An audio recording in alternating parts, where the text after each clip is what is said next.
When I was in high school, this is how we talked about drugs. This is your brain. And this is your brain on drugs. And this is your brain on drugs. Any questions? And that's how we talked about it.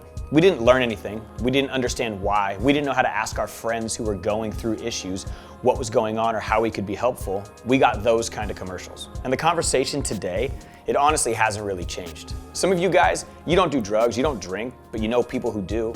And for some of you, you do these things and you don't want anyone to know about it. And then there are some of you who drink or do drugs or mess around with substances and you don't care who knows, you're gonna do it anyway. And the reason why this stuff happens, it's different for a lot of you.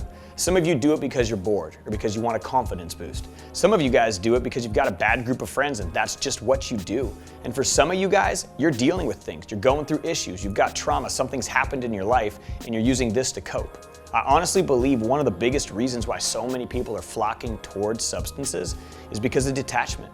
Culturally, people are being affected by detachment. And I think that that plays a huge part in where we are at today with the substance abuse pandemic, is all of these things in our lives that are designed to make us more efficient or more connected are actually making us less human and less connected than we have ever been before.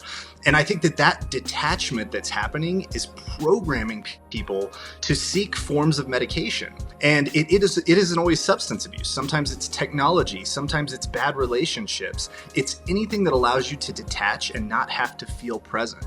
So what's so scary for me is I truly believe that we are priming an entire generation for substance abuse, and we are sending them out into a world where drugs are more deadly and they're more addictive than they have ever been before. So whether it's Netflix or apps on your phone or the foods that we eat, we're all living in this culture of addiction. And the scary part about substances is that they're more addictive than ever, they're more powerful than ever, and they're easier to get than ever. Talk to any principal today and they'll tell you that vaping is an epidemic. They'll tell you that the opioid crisis is something that is really impacting their communities. This is something that's happening in high schools all across America. And one of the scariest things is a lot of us have no idea how to talk about it. So I was a person who turned to substance abuse as a result of trauma, which we see all too often. I truly believe that what drives addiction is underlying emotional pain and trauma. And it doesn't always have to look like what I experienced living through the Columbine tragedy and being injured. Oftentimes emotional pain can be your parents going through a divorce. It can be early childhood abuse. It can present in a number of different ways, but substance abuse is always a symptom of something else.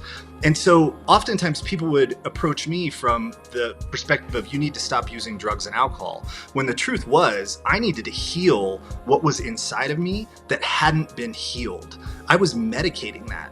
And so oftentimes it's going deeper than you need to stop drinking or you need to stop using drugs. Let's look at what's motivating the person to act that way, and let's talk about that. Some of you watching this, you've got friends who are struggling, going through something difficult, or maybe it's a family member. The first place that you have to start is having a conversation with them about why, and then trying to help and encourage them to go get real help. Go talk to someone who is a professional. And for some of you, your friends are in a position where it's bad enough where you need to talk to an adult. You need to help them get help because they can't see how to do that for themselves. Some of you watching this, you are struggling. You're using things to cope with some sort of trauma or emotional pain. My advice to you would be talk to someone, talk to a friend, talk to a teacher or your school counselor. Some of you guys are right at that line where if you don't talk to someone today, it's gonna make it really difficult for you to have the life that you want tomorrow. Some of you watching this, you are the problem. You are the one bringing these things into your school. And if that's you, you're the one who's bringing these things into your school, start with a conversation about why. Why is this important to you? What void are these things filling in your life? And why is it so important for you to bring other people with you into this lifestyle? If we're gonna make any difference in our schools, if we're gonna make any headway with making these things better, the first place it has to start is with an honest conversation around why.